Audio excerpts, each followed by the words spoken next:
In February 1943, the desolate hills of Tunisia were supposed to host the U.S. Army's grand debut against the German Wehrmacht. Instead, it was a slaughter along dusty desert tracks. Panicked soldiers abandoned new equipment and fled eastward, their units shattered, their officers gone, a collapse that reverberated all the way to Washington. The wreckage of the Battle of Kasserine Pass became a Rorschach test for two armies. Both sides meticulously studied the failure, but they drew two dangerously different conclusions from the exact same data.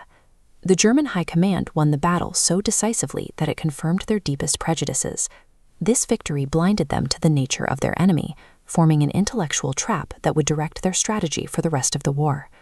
The American failure was rooted in a peacetime doctrine executed by commanders who tried to manage the battlefield remotely.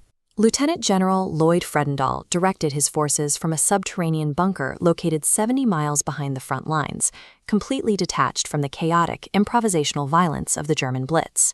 Field Marshal Erwin Rommel was the living embodiment of everything the American leadership was not. He commanded from the front, racing between units in his command half-track, making instantaneous decisions at the decisive point of battle.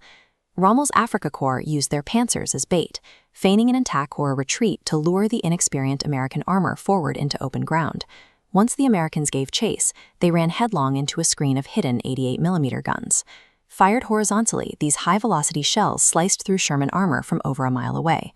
Following the route, German teams found dozens of pristine, undamaged tanks simply abandoned in the desert. Their intelligence officers listened to radio traffic as American units chattered on open frequencies, revealing a lack of discipline that bordered on the professional contempt of their captors. The Germans gathered accurate tactical data on American incompetence, but they mistook a snapshot of inexperience for a permanent portrait of their enemy. This lack of context turned their intelligence into a fatal illusion. This evidence formed the foundation of the Kasserine diagnosis. The German High Command concluded that American soldiers lacked individual initiative, and the Kampfgeist, or warrior spirit, needed to survive a high-intensity war. This diagnosis became the bedrock of the strategy for the Atlantic Wall. The Germans believed the Allied invasion could be defeated on the beach in the first 24 hours, assuming that a single hard blow would cause the brittle American morale to shatter. General Dwight D.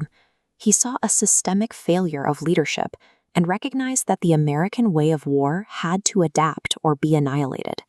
To fix it, Eisenhower brought in General George S. Patton to administer shock therapy.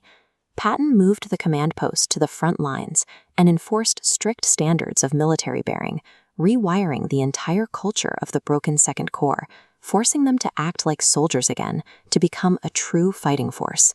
Behind the scenes, the U.S. Army functioned as a relentless learning machine. Doctrine was rewritten, ineffective officers were removed, and air-ground coordination was re-engineered. While the Germans formalized their prejudices into doctrine, the Americans treated Kasserine as a tuition fee. They studied their painful failure as an engineering problem, analyzing the data and transforming into a professional, heavily armed, and unstoppable industrialized force. By June 1944, the German High Command was prepared to fight the ghost of 1943. They expected their rapid counterattacks to trigger a mass panic, collapsing the invasion at the water's edge. But the plan immediately collided with a new reality.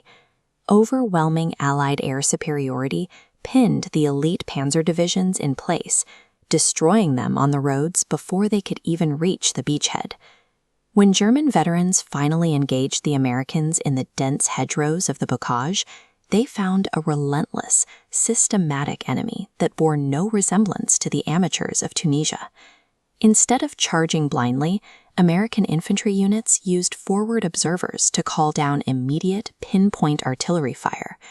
The shells walked back and forth across the target in a systematic erasure of a single point on the map. It was an impersonal, industrial process of war. General Fritz Bayerlin, a protege of Rommel, reported that his elite Panzer Lehr division had been annihilated by this invisible firepower. He concluded his report with a chilling observation. His men were morally beaten. The German army was now using the exact phrase to describe its own veterans that it had used to dismiss the Americans a year earlier. By winning Kasserine Pass so decisively, the Germans rested on their laurels and grew complacent. They prepared for the final exam by studying the notes from the first day of class, never realizing they had handed the United States the diagnostic data needed to destroy them.